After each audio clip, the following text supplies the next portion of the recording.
Assalamualaikum warahmatullahi wabarakatuh. Innal hamdalillah nahmaduhu wa nasta'inuhu wa nastaghfiruh. Wa na'udzu billahi min shururi anfusina wa min sayyiati a'malina may yahdihillahu fala mudhillalah wa may yudlilhu fala hadiyalah. Asyhadu an la ilaha illallah wahdahu la syarika lahu wa anna Muhammadan abduhu wa rasuluh. Allahumma shalli ala Muhammad wa ala ali Muhammad kama shallaita ala Ibrahim wa ala ali Ibrahim wa barik ala Muhammad wa ala ali Muhammad kama barakta ala Ibrahim wa ala ali Ibrahim innaka Hamidum Majid. Ibu bapak yang mudah-mudahan dirahmati oleh Allah, syukur alhamdulillah marilah senantiasa kita panjatkan kehadirat Allah Subhanahu wa taala atas seluruh limpahan nikmat yang telah Allah berikan kepada kita. Salawat salam dan keberkahan kita mohonkan kepada Allah agar senantiasa tercurah kepada Rasulullah Muhammad sallallahu alaihi wasallam dan keluarganya, sebagaimana Allah telah mencurahkan salawat salam dan keberkahan kepada Nabi Allah Ibrahim alaihissalam dan keluarganya. Melanjutkan kajian tafsir Al-Quran pada pagi hari ini, kita akan mengkaji ayat ke-31 sampai 33 dari Al-Quran surah Al-Baqarah. A'udzubillahi minasyaitonirrajim. Bismillahirrahmanirrahim. Wa 'allama Adamal asma'a kullaha summa aradahum 'alal malaikati faqala anbi'uni bi asma'i haula'i in kuntum shadiqin. Qalu subhanaka la ilma lana illa ma 'allamtana innaka antal alimul hakim. Qala ya Adamu anbi'hum bi asma'ihim falamma anba'ahum bi asma'ihim qala alam aqul lakum inni a'lamu ghaibas samawati wal ard wa a'lamu ma tubduna wa ma kuntum taktumun. Wa 'allama, dan telah mengajarkan Adama kepada Adam al-asma'a, nama-nama, kullaha, semuanya. Summa, kemudian aradahum, Allah mengemukakan alal malaikati, kepada para malaikat. Faqala, kemudian Allah berfirman, ambiuni, beritahukanlah kepadaku, bi asma'i haula'i, dengan nama-nama itu, in kuntum shadiqin, jika kalian orang-orang yang benar. Qalu, malaikat menjawab, subhanaka, maha suci engkau ya Allah, la ilma lana, tidak ada pengetahuan bagi kami, illa, kecuali, ma 'allamtana, apa-apa yang telah engkau ajarkan kepada kami. Innaka, sesungguhnya engkau, anta, engkau, al-alimu, maha mengetahui, al-hakimu, maha bijaksana. Qala, Allah berfirman, ya Adamu, wahai Adam, ambi'hum, beritakanlah kepada mereka, bi asma'ihim, dengan nama-nama mereka. Falamma, maka setelah amba'ahum, Nabi Adam memberitahukan kepada mereka, bi asma'ihim, dengan nama-nama mereka. Qala, Allah subhanahu wa ta'ala telah berfirman, alam aqul lakum, bukankah telah aku katakan kepada kalian, ini sesungguhnya aku, a'lamu, lebih mengetahui, ghaibas samawati wal ardi, perkara-perkara yang gaib di langit dan perkara-perkara yang gaib di bumi. Wa a'lamu, dan aku lebih mengetahui, ma tubduna, apa-apa yang kalian nampakkan, wa ma kuntum taktumuna, dan apa-apa yang kalian sembunyikan. Ibu bapak yang mudah-mudahan dirahmati oleh Allah, di Al-Quran surah Al-Baqarah ayat ke-31, Allah SWT menyampaikan informasi kepada kita yang membaca Al-Quran. Setelah Nabi Allah Adam alaihissalam diciptakan oleh Allah, kemudian Allah memberikan pembelajaran kepada beliau.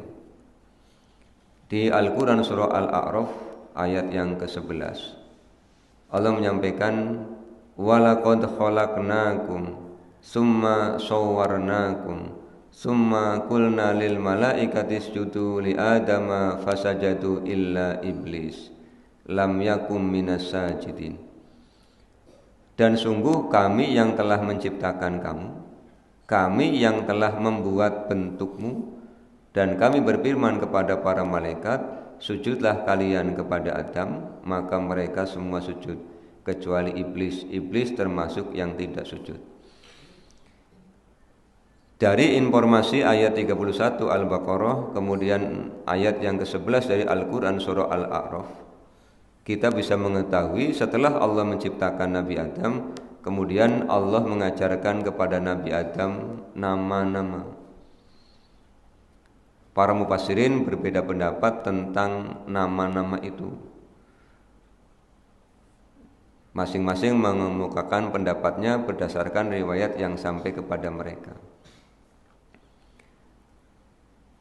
Tetapi bisa kita pahami, ketika mereka berbeda pendapat, kita bisa mendapatkan informasi yang lengkap. Artinya yang diajarkan oleh Allah kepada Nabi Adam di sini dikatakan semua nama-nama. Jadi baik nama-nama yang ada di bumi, seperti misalnya dikenalkan dengan nama bumi dan segala hal yang ada di atasnya, berbagai macam jenis tanaman, berbagai macam jenis hewan. Diajarkan nama-nama yang ada di langit, dari mulai yang besar langit itu sendiri, kemudian bintang-bintang yang ada di bawah langit, kemudian dikenalkan juga nama-nama malaikat. Ini adalah bekal yang Allah berikan kepada Nabi Adam yang sudah disiapkan untuk melaksanakan fungsi kekhalifahan di bumi. Ketika diajarkan nama-nama, tentu juga diajarkan tentang sifatnya, tentang manfaat dari nama-nama itu. Karena nama-nama yang diajarkan kepada Nabi Adam nanti akan bermanfaat ketika Nabi Adam sudah diturunkan ke bumi melaksanakan fungsi kekhalifahan. Nah, setelah mengajarkan kepada Nabi Adam nama-nama, kemudian Allah mengemukakan kepada para malaikat dan menyampaikan kepada para malaikat perintah agar mereka menyebutkan nama-nama yang mereka ketahui.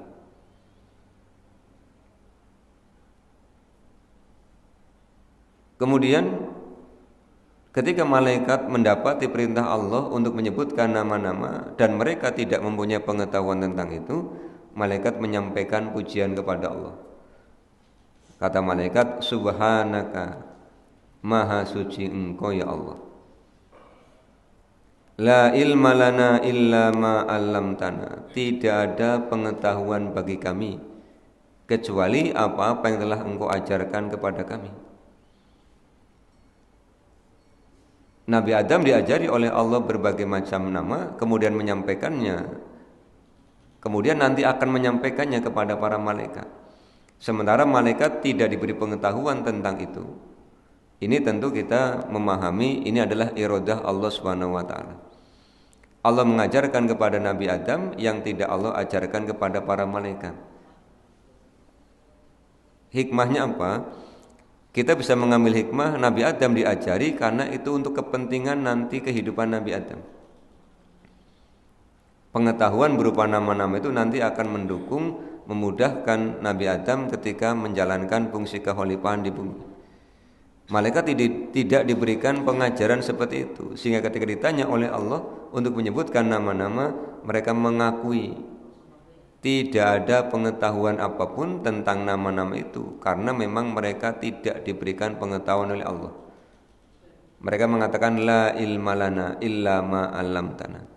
Tidak ada pengetahuan bagi kami kecuali apa yang telah Engkau ajarkan kepada kami. Dari sini juga kita bisa mengambil pembelajaran Bapak Ibu. Malaikat mengajarkan kepada kita sifat kerendah hatian. Artinya kalau kita memang tidak punya pengetahuan, ditanya tentang suatu persoalan, ya kita katakan la ilma lana. Tidak ada pengetahuan bagi kami kecuali apa yang telah Allah ajarkan kepada kami. Apa sebabnya? Kalau kita ditanya tentang suatu perkara, apalagi menyangkut perkara halal haram, kemudian kita tidak punya pengetahuan dan memberikan keputusan, nanti keputusan yang kita ambil bisa berbahaya, bisa menyesatkan orang yang bertanya, sehingga kita dolim, orang yang ditanya nanti terdolimi. Sehingga pengakuan atas keterbatasan ilmu yang ada pada diri kita itu tidak usah malu untuk kita ungkapkan.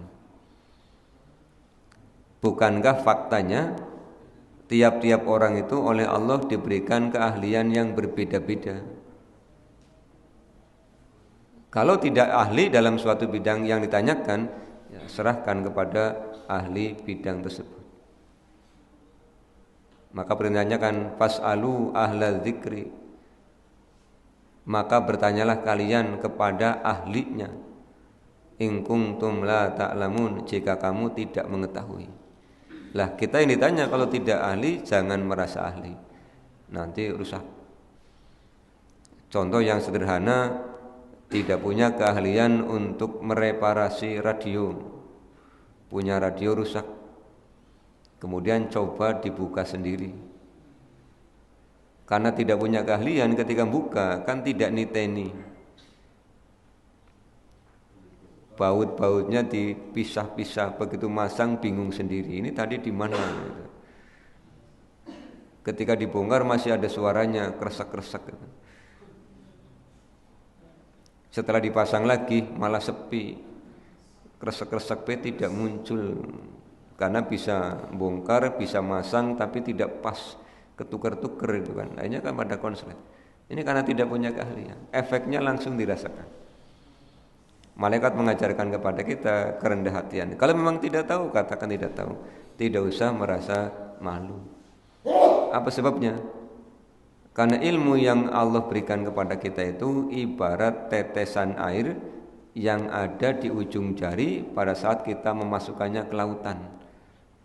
Jadi kita masukkan jari kita ke lautan, kita angkat, kemudian ada air yang menetes, itu gambaran ilmu kita dibandingkan luasnya ilmu Allah Subhanahu wa ta'ala. Kemudian yang kedua, malaikat mengajarkan kepada kita apa? Di samping kerendah hatian, mereka senantiasa memuji Allah. Subhanaka. Ketika Umar bin Khattab bertanya kepada Ali bin Abi Thalib tentang makna subhanaka, Ali bin Abi Thalib menjawab, subhanaka adalah kalimat pujian yang sangat disukai oleh Allah. Maka inilah di antara hikmahnya Bapak Ibu, setelah selesai sholat fardu kita mengucapkan kalimat tasbih ini, subhanallah, sebanyak 33 kali, karena ini pujian yang disukai oleh Allah Subhanahu wa ta'ala. Malaikat menyucikan Allah dengan mengatakan subhanaka la ilma lana illa ma 'allamtana. Tidak hanya itu, malaikat juga memuji Allah dengan mengatakan innaka antal alimul hakim. Sesungguhnya engkau ya Allah al-alim, yang maha mengetahui. Kalau kita Bapak Ibu, kita punya pengetahuan kita itu satu terbatas. Contoh, sebelum ada motor, adanya sepeda, orang tidak tahu motor. Begitu ada motor, orang tahu motor. Diberi pengetahuan oleh Allah, kemampuan apa? Kemampuan untuk mengendarainya.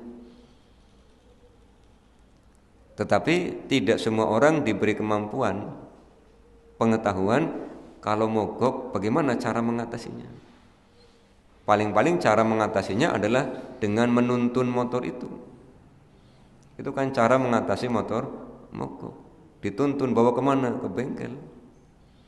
Terus serahkan, terus cerita. Nanti mekanik yang oleh Allah diberikan pengetahuan tentang perbaikan langsung membukanya, membantu memperbaikinya, kemudian bisa digunakan lagi. Begitu pergi, orang yang nuntut itu bilang, ternyata hanya dibegitukan saja langsung nyala. Ya karena dia punya ilmunya. Yang tidak punya ilmunya, Ya tidak tahu. Ini contoh beri pengetahuan tapi ada keterbatasan. Maka benarlah ungkapan orang semakin tahu semakin tidak tahu. Tahu motor tapi tidak tahu bagaimana ketika mogok, bagaimana ketika bocor, dan berbagai persoalan yang terkait dengan motor itu. Ini untuk menunjukkan bahwa ilmu yang Allah berikan kepada kita itu hanya sedikit. Supaya apa? Supaya muncul rendah hatinya. Kemudian kalau Allah Al-Alimu, pengetahuan itu milik Allah. Sementara kita itu diberi pengetahuan sifatnya hanya titipan dari Allah. Maka suatu saat pengetahuan itu akan hilang. Bagaimana cara pengetahuan itu hilang? Lupa. Bukankah semakin banyak usianya, semakin lemah daya ingatnya? Ketika Bapak Ibu masih muda, daya ingatnya kan sangat kuat. Tapi ketika usia sudah mulai beranjak di atas 40, di atas 50, di atas 60, jangankan pengetahuan-pengetahuan yang rumit, kadang-kadang kunci motor aja dicari tidak ketemu-ketemu. Kacamata dicari tidak ketemu-ketemu, padahal dipakai di kepala. Kunci dipegangi, tanya kunci mana kunci, padahal dipegangi. Ibu mau masak, nyari susruk tidak ketemu-ketemu, paling dicekeli, kayak susruk nanti susruk ini. Makanya semakin banyak usianya itu, supaya memudahkan aktivitas, letakkan segala sesuatu di tempat yang biasa. Jadi di rumah itu pasang banyak paku, Pak. Ada paku untuk nyantolakan kunci, peci, sorban misalnya. Jadi ketika mau jamaah langsung cek. Nanti pulang letakkan situ lagi. Kalau udah letakkan di situ, nanti mau berangkat berikutnya mesti kelangan. Jadi ketika usia semakin banyak, yang digunakan bukan ilmu tapi kebiasaan. Ibu habis masak, ya begitu, setelah cuci irusnya pasang di situ, susruk di situ, centong di situ, guayung di situ. Begitu mau masak lagi sudah pating cerantel di situ. Sebab daya ingatnya semakin banyak usianya, bukan semakin kuat tetapi semakin lemah. Termasuk mengingat nama-nama orang kan. Ketemu kayong pernah kenal nih ngendi gitu kan. Padahal putune dewek gitu kan ya. Sampai putune bilang, "Mbah kelalen, Mbah." Kelalen. Bisane sih, Mbah. Saking putune akeh kan gitu. Ini pengetahuan. Kenapa bisa lupa? Kenapa bisa hilang? Karena itu memang bukan milik kita, Bapak. Itu milik Allah yang Allah amanahkan kepada kita, dan nanti kan ada SPJ-nya.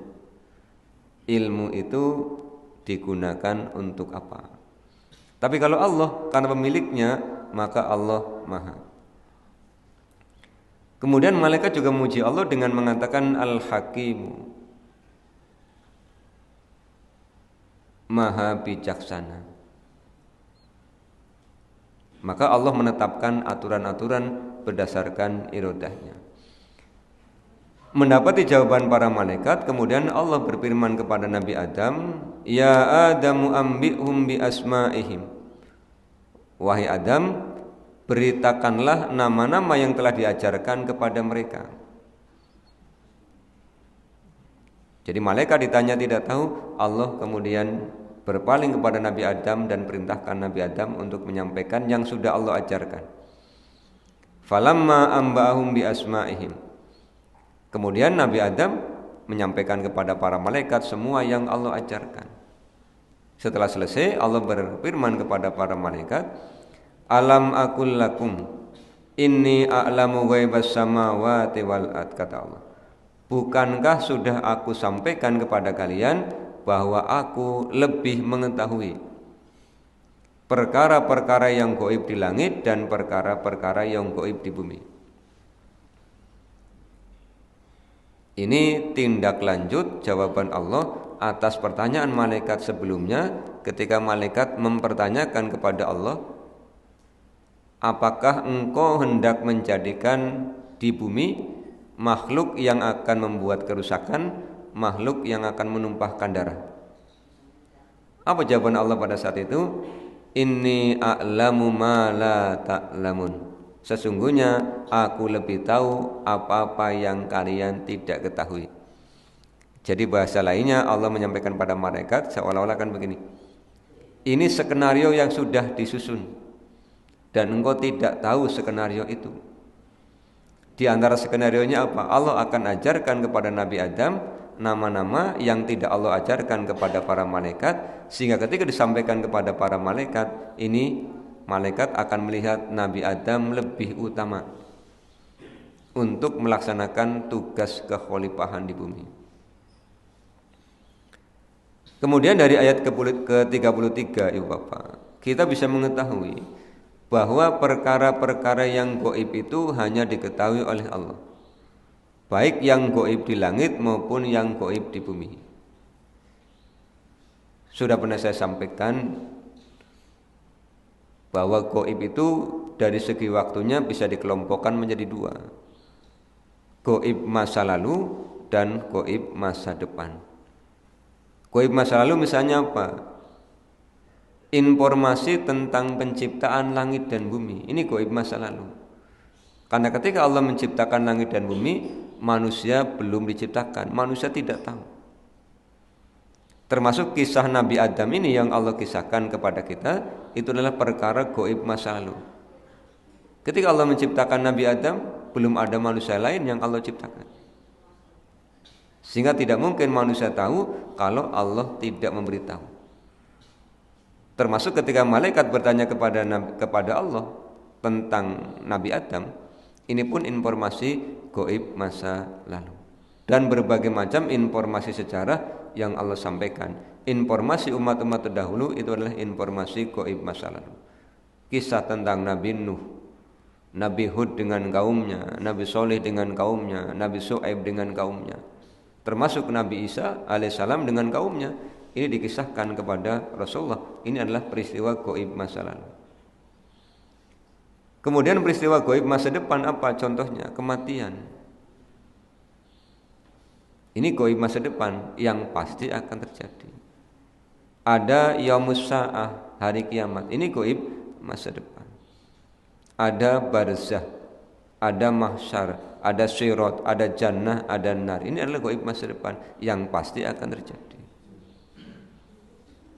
Maka orang-orang yang ingin menjadikan dirinya menjadi muttaqin digambarkan oleh Allah allazina yu'minuna bil ghaibi, yaitu orang-orang yang mengimani yang gaib.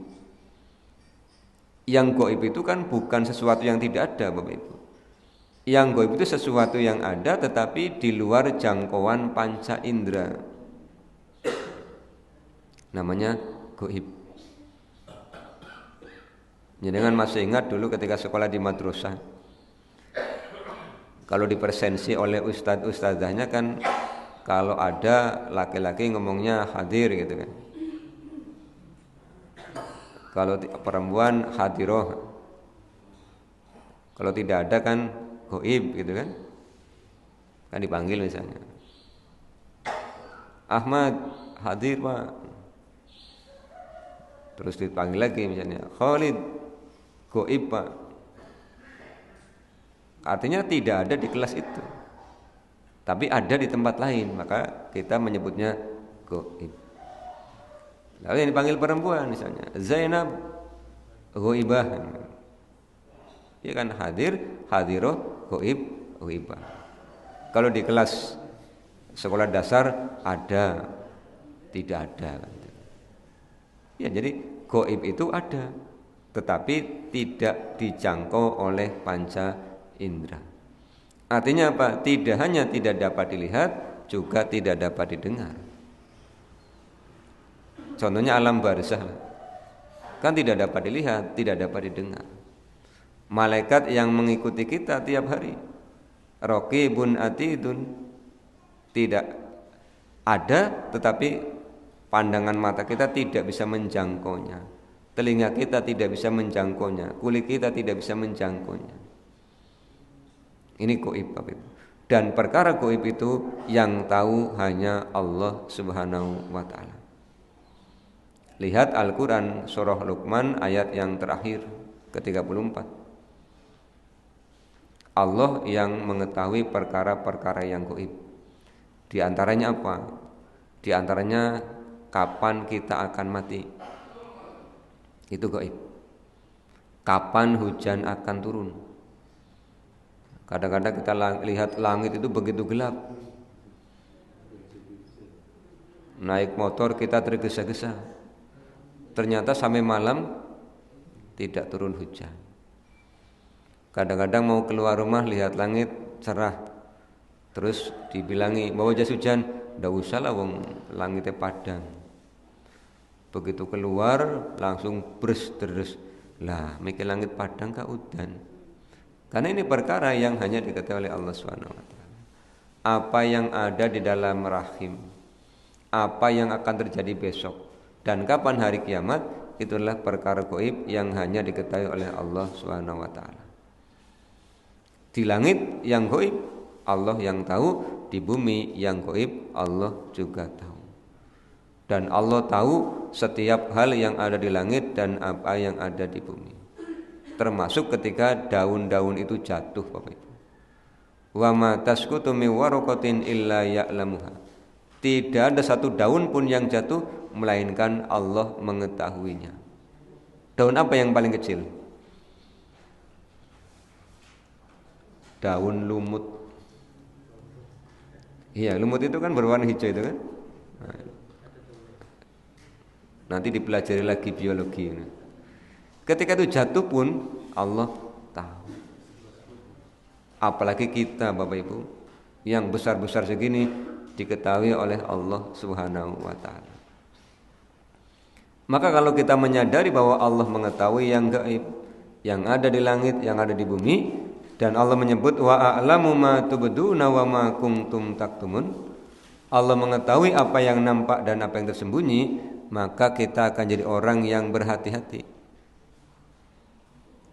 Jadi setelah mengkaji ayat 31 sampai dengan 33, tidak hanya kita mengetahui proses penciptaan Nabi Adam, proses pengajaran yang Allah berikan kepada Nabi Adam, tetapi ada pembelajaran yang kita dapatkan. Pembelajarannya apa? Yang pertama, untuk melaksanakan fungsi kekhalifahan itu butuh ilmu. Karena ilmu itu memudahkan kita. Man arada dunya fa alaihi bil ilmi wa man arada al akhirata fa alaihi bil ilmi wa man aradahuma fa alaihi bil ilmi. Siapa yang menginginkan dunia, maka dia harus berilmu. Siapa yang menginginkan akhirat, maka dia harus berilmu. Siapa yang menginginkan dunia dan akhirat, maka dia harus berilmu. Menginginkan dunia misalnya apa? Ingin memiliki harta, maka dia harus punya ilmunya. Mau mendapatkan harta dengan cara apa? Berdagang. Ya harus belajar berdagang. Harus belajar teori promosi, harus belajar teori untuk memikat calon pembeli, dipelajari. Termasuk strategi penjualan, termasuk belajar memilih tempat-tempat yang strategis, dipelajari ilmunya. Setelah dapat, dipraktekkan. Hasilnya serahkan kepada Allah Subhanahu wa taala.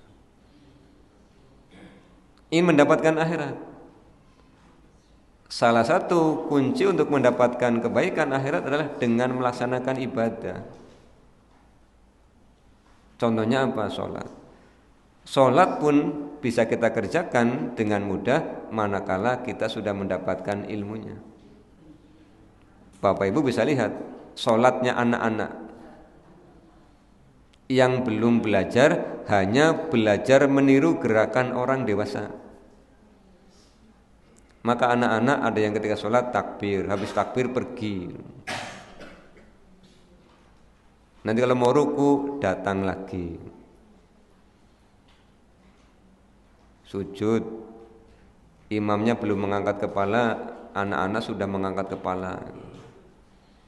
Begitu lihat imamnya masih sujud, sujud lagi. Itu karena apa Bapak Ibu? Karena mereka sholat tidak didasarkan pada ilmu, baru pada melihat. Itu juga ilmu tetapi belum sempurna. Tapi kita orang-orang dewasa karena sudah belajar, punya ilmu tentang sholat, mempraktekkannya dengan benar. Memudahkan fungsi kekhalifahan, memudahkan fungsi penghambaan, maka dua-duanya harus didukung dengan ilmu. Allah mengajarkan kepada Nabi Adam, maka kita pun belajar.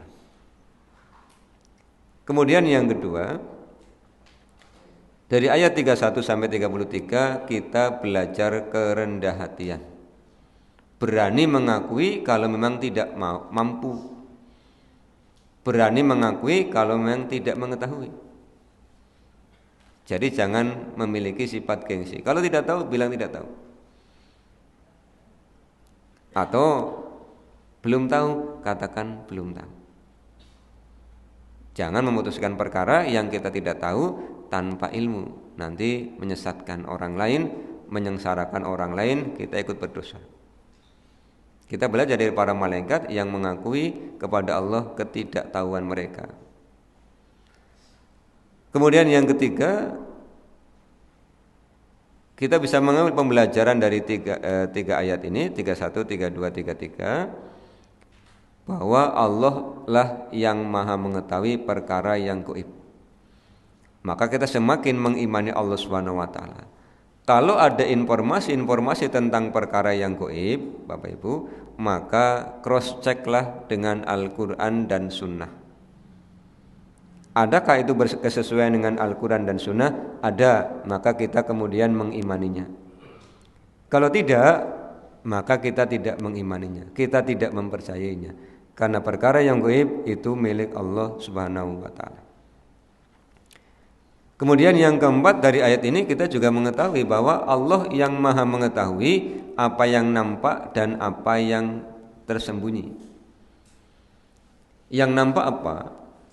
Yang nampak bagi manusia adalah segala hal yang diucapkan oleh manusia. Segala hal yang diucapkan oleh manusia nampak melalui pendengaran. Segala hal yang ditulis oleh manusia nampak melalui penglihatan. Dan segala hal yang diperbuat oleh manusia juga nampak oleh penglihatan. Ini diketahui oleh Allah Subhanahu wa taala. Apa yang Bapak Ibu ucapkan, apa yang Bapak Ibu tulis, apa yang Bapak Ibu perbuat, itu semuanya diketahui oleh Allah Subhanahu wa taala dan semuanya akan dimintai tanggung jawabnya. Jadi dari sini kita akan berhati-hati. Yang kita ucapkan jangan sampai menjadi malapetaka bagi diri kita dalam kehidupan dunia maupun dalam kehidupan akhirat. Kan ada pepatah mengatakan mulutmu harimaumu. Maka Allah Subhanahu wa taala mengatur kehidupan kita, mengatur agar kita bisa menjaga lisan dengan diturunkannya Al-Qur'an surah Al-Humazah. Wailul likulli humazatil lumazah. Celakalah bagi setiap pengumpat dan pencela. Orang beriman tidak akan mengumpat. Orang beriman tidak akan mencela, menjaga lisannya. Kalau sekarang jarang orang mengumpat dan mencela pakai lisan, Bapak Ibu. Sekarang banyak orang yang mengumpat dan mencela pakai jari-jari tangan.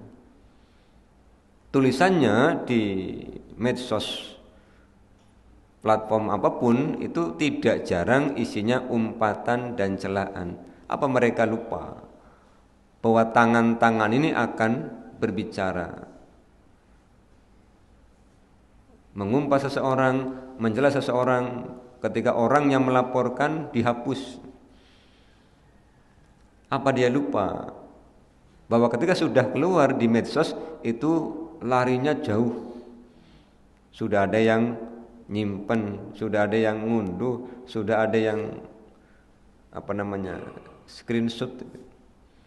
Mereka juga lupa ketika Allah bilang al-yauma nakhtimu ala afwahihim wa tukallimuna aydihim wa tashhadu arjulum. Ini jari-jari ini akan bicara nanti di hadapan Allah Subhanahu wa taala.